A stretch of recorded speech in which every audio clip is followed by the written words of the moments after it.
അടുത്ത വരുന്ന ടോപ്പിക്കാണ് മൊബിലിറ്റി.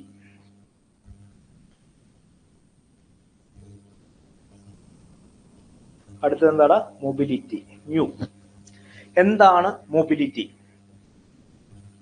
മൊബിലിറ്റി എന്ന് പറഞ്ഞാൽ എന്താണ്? നമ്മുടെ മൊബിലിറ്റി എന്ന് പറയുന്നത് moving ability of a particle. Moving ability of a particle, അത് വളരെ ഇമ്പോർട്ടന്റ് ആണ്. മൊബിലിറ്റി എന്ന് പറഞ്ഞാൽ എന്താണ്? Moving ability of a particle. എന്താണ് moving ability of a particle? അതായത് ഞാൻ മൂവിങ് എബിലിറ്റി ഓഫ് പാർട്ടിക്കിൾ എന്ന് പറയുമ്പോൾ എന്താണ്? നമ്മുടെ പാർട്ടിക്കിള് മൂവ് ചെയ്യാനുള്ള അതിന്റെ എബിലിറ്റി ആണല്ലോ, മൂവ് ചെയ്യാനുള്ള എബിലിറ്റി. അപ്പൊ മൂവ്മെന്റ് അവിടെ ഉണ്ട്. മൂവ്മെന്റ് ഉണ്ടെന്നതിന് നമുക്ക് ഒരു കാര്യം ഉറപ്പിച്ച് പറയാം, അവിടെ എന്താണ്? കൈനറ്റിക് എനർജി ഉണ്ട്. അത് നമുക്ക് അറിയാവുന്ന കേസാണ്. ഓക്കെ, ഇനി ഞാനൊരു ചോദ്യം ചോദിക്കുകയാണ്. കൈനറ്റിക് എനർജി തിയറി ആണെന്ന് വിചാരിക്കും. കൈനറ്റിക് എനർജി തിയറി ആണ്. അപ്പോ മൊബിലിറ്റി എന്തായിരിക്കും? ഞാൻ ഒരു ചോദ്യമായിട്ട് ചോദിക്കണം, മൊബിലിറ്റിയുടെ വാല്യൂ എന്തായിരിക്കും? അത് ഞാൻ പറയണ 3 ഓപ്ഷൻ തരുന്നത്, 0, അല്ലെങ്കിൽ ഒരു ഫൈനറ്റ് വാല്യൂ, അല്ലെങ്കിൽ ഇൻഫൈനറ്റ് വാല്യൂ. എങ്ങനെ പറഞ്ഞെന്ന് വെച്ചാല് മൊബിലിറ്റി എന്ന് പറഞ്ഞ കൈനറ്റിക് എനർജി ഈക്വൽ ടു 0. അപ്പൊ മൊബിലിറ്റി എന്ന് പറഞ്ഞാൽ എന്താണ്? ഐശ്വര്യ പറയൂ, മൊബിലിറ്റി അപ്പൊ എന്താണ്? നമ്മുടെ കൈനറ്റിക് എനർജി എന്താണ്? 0 ആണെന്ന് പറയണം. നമ്മുടെ കൈനറ്റിക് എനർജി എന്താണ്? കൈനറ്റിക് എനർജി ഈക്വൽ ടു 0 ആണ്. അപ്പൊ മൊബിലിറ്റി എന്ന് പറഞ്ഞാൽ എന്താണ്? അതായത് കൈനറ്റിക് എനർജി 0 ആണെന്ന് വിചാരിച്ചിട്ട് നമ്മുടെ മൊബിലിറ്റി 0 ആവണമെന്നില്ല. മൊബിലിറ്റി 0 അല്ല. കൈനറ്റിക് എനർജി 0 എന്ന് പറഞ്ഞാൽ മൊബിലിറ്റി 0 അല്ല. മൊബിലിറ്റി എന്ന് പറഞ്ഞാൽ എന്താണ് നമ്മൾ പറഞ്ഞ?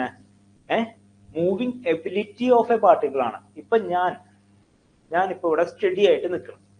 ഞാനിപ്പോ സ്റ്റഡി ആയിട്ട് നിൽക്കുന്നത് ഒരു മൂവ്മെന്റ് ഇല്ലാണ്ട് ഇങ്ങനെ സ്റ്റഡി ആയി നിൽക്കുന്നുണ്ടെങ്കിൽ അവിടെ കൈനറ്റിക് എനർജി ഇല്ല, 0 ആണ് എന്ന് വിചാരിച്ചിട്ട് എനിക്ക് ഇനി മൂവ് ചെയ്യാൻ പറ്റില്ല എന്നൊരു അർത്ഥമുണ്ടോ? ഇല്ല. മൂവ് ചെയ്യാം അല്ലെ? മൂവ് ചെയ്യാം, അവിടെ കൈനറ്റിക് എനർജി വരും ചെയ്യാം അല്ലെ? അപ്പോ കൈനറ്റിക് എനർജി 0 ആണ് എന്ന് വിചാരിച്ചിട്ട് നമ്മൾ ഒരിക്കലും അതിന്റെ മൊബിലിറ്റി 0 ആണെന്ന് പറയാൻ പറ്റില്ല. ഓക്കെ, അവളുടെ ഇപ്പോ പൊട്ടൻഷ്യൽ എനർജി മാക്സിമം ആണ്, അത് നമുക്ക് പറയാം. പക്ഷെ കൈനറ്റിക് എനർജി 0 എന്ന് വിചാരിച്ചിട്ട് മൊബിലിറ്റി 0 ആണ് എന്നുള്ള ഒരു അർത്ഥം അവിടെ വരുന്നില്ല. അതിന്റെ വാല്യൂ ഒരു ഫൈനൈറ്റ് വാല്യൂ ആയിരിക്കും. ഇപ്പോൾ മൊബിലിറ്റി എന്ന് പറഞ്ഞാൽ എനിക്ക് അതിനുള്ള കപ്പാസിറ്റി ഉണ്ട്, അല്ലെങ്കിൽ ആ പാർട്ടിക്കിളിന് വീണ്ടും മൂവ് ചെയ്യാനുള്ള കപ്പാസിറ്റി ഉണ്ട്. അതൊരു ഫൈനൈറ്റ് വാല്യൂ ആണ്. ഓക്കെ, ഇനി നമ്മളിപ്പോ പറഞ്ഞു മൊബിലിറ്റി പറയുന്നതിനേക്കാൾ മുമ്പ് നമ്മളിപ്പോ നേരത്തെ നമ്മളൊരു ഇക്വേഷൻ എഴുതിയിട്ടുണ്ടായിരുന്നില്ല, ഡ്രിഫ്റ്റ് വെലോസിറ്റിയുടെ ഇക്വേഷൻ എന്തായിരുന്നു? Drift velocity equation VD is equal to E divided by m star into tau എന്നായിരുന്നു. ഇനി മൊബിലിറ്റി എന്താ? മൊബിലിറ്റി എന്ന് പറയുന്നത് മൊബിലിറ്റി മ്യൂ എന്ന് പറയുന്നത് VD ഡിവൈഡഡ് ബൈ E ആണ്. Okay, VD divided by E ആണ്. Okay, VD divided by E എന്ന് പറയുമ്പോൾ നമുക്ക് ഈ മൊബിലിറ്റിനെ എങ്ങനെ എഴുതാം?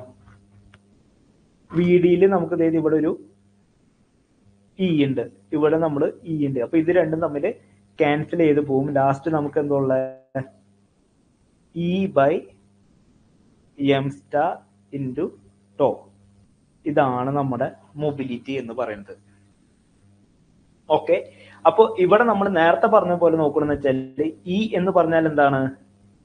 കോൺസ്റ്റന്റ് ആണ് അല്ലെ? E എന്ന് പറഞ്ഞാൽ കോൺസ്റ്റന്റ് ആണ്. അപ്പോ മൊബിലിറ്റി എന്ന് പറയുന്നത് എന്തിനൊക്കെ വരുന്നത്? ഇറ്റ്സ് എ ഫങ്ഷൻ ഓഫ് ഒന്ന് എഫക്റ്റീവ് മാസ്, വേറൊന്ന് റിലാക്സേഷൻ ടൈം എന്ന് നമുക്ക് പറഞ്ഞോട്ടെ, നേരത്തെ പറഞ്ഞ പോലെ തന്നെ. ഇനി നമുക്ക് ഈ പറഞ്ഞ പോലെ തന്നെ നമുക്ക് വേറെ 2 കേസ് കൂടി പറഞ്ഞോട്ടെ. എന്തായിരുന്നു? മ്യൂ എന്ന് പറയുന്നത്, മൊബിലിറ്റി എന്ന് പറയുന്നത് inversely proportional to effective mass ആണ്, നേരത്തെ പറഞ്ഞ പോലെ. അപ്പൊ നമുക്ക് എന്ത് കാര്യങ്ങൾ എഴുതാൻ പറ്റും?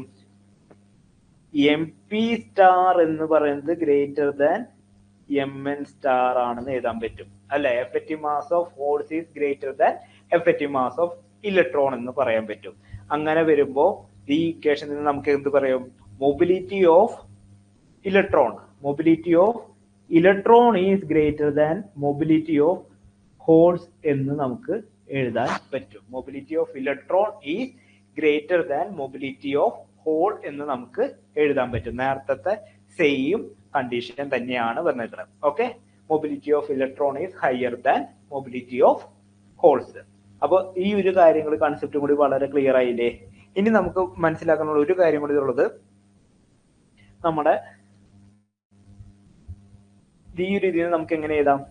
μn divided by μp is greater than 1 എന്നൊരു കണ്ടീഷൻ കൂടി നമുക്ക് എഴുതാൻ പറ്റും. μn by μp should be greater than 1 എന്ന് പറഞ്ഞിട്ട് നമുക്ക് എഴുതാൻ പറ്റും. ഇതിലും കുറച്ച് അസംഷൻ കാര്യങ്ങളുണ്ട്. ഇതിന്റെ അസംഷൻ കാര്യങ്ങൾ എന്ന് പറയുന്നത് എന്താണെന്ന് വെച്ചാല്, നമ്മുടെ μn divide by μp greater than 1 അത് കണ്ടീഷൻ സാറ്റിസ്ഫൈ ചെയ്യണം. അങ്ങനെ സാറ്റിസ്ഫൈ ചെയ്യുകയാണെങ്കിൽ അത് സെമി കണ്ടക്ടേഴ്സിനെ നമുക്ക് രണ്ട് രീതിയിൽ വീണ്ടും വ്യാഖ്യാനിക്കാൻ പറ്റും. രണ്ട് രീതിയിൽ നമ്മൾ പറയുന്നത് വെച്ചാല്, സെമി കണ്ടക്ടർ നമുക്ക് ഓർഗാനിക് സെമി കണ്ടക്ടർ എന്നും പറയാൻ പറ്റും, ഇൻഓർഗാനിക് സെമി കണ്ടക്ടർ എന്നും പറയാൻ പറ്റും. ഞാനിപ്പോ പറഞ്ഞിട്ടുള്ള എല്ലാ കേസുകളിലെ ഇതൊക്കെ എന്താണ്? ഇൻഓർഗാനിക് സെമി കണ്ടക്ടർ ആണ്. ഓക്കെ, ഇൻഓർഗാനിക് സെമി കണ്ടക്ടർ ആണ്. ഓർഗാനിക് സെമി കണ്ടക്ടർ എന്ന് പറഞ്ഞാൽ എന്താണ്? കാർബൺ ബേസ്ഡ് മോളിക്യൂൾസ് അല്ലെങ്കിൽ പോളിമേഴ്സിനൊക്കെയാണ് നമ്മൾ പറയുന്നത് എന്താണ്? ഓർഗാനിക്. കാർബൺ ബേസ്ഡ് ആയിട്ടുള്ള നമ്മുടെ മോളിക്യൂൾസ് അല്ലെങ്കിൽ പോളിമേഴ്സിനെ പറയുന്നതാണ് ഓർഗാനിക് സെമി കണ്ടക്ടർ എന്ന് പറയുന്നത്. അല്ല, ക്രിസ്റ്റലൈൻ മെറ്റീരിയൽ ആയിട്ട് വരുന്നത് തന്നെയാണ് നമ്മൾ എന്ത് പറയുന്നത്?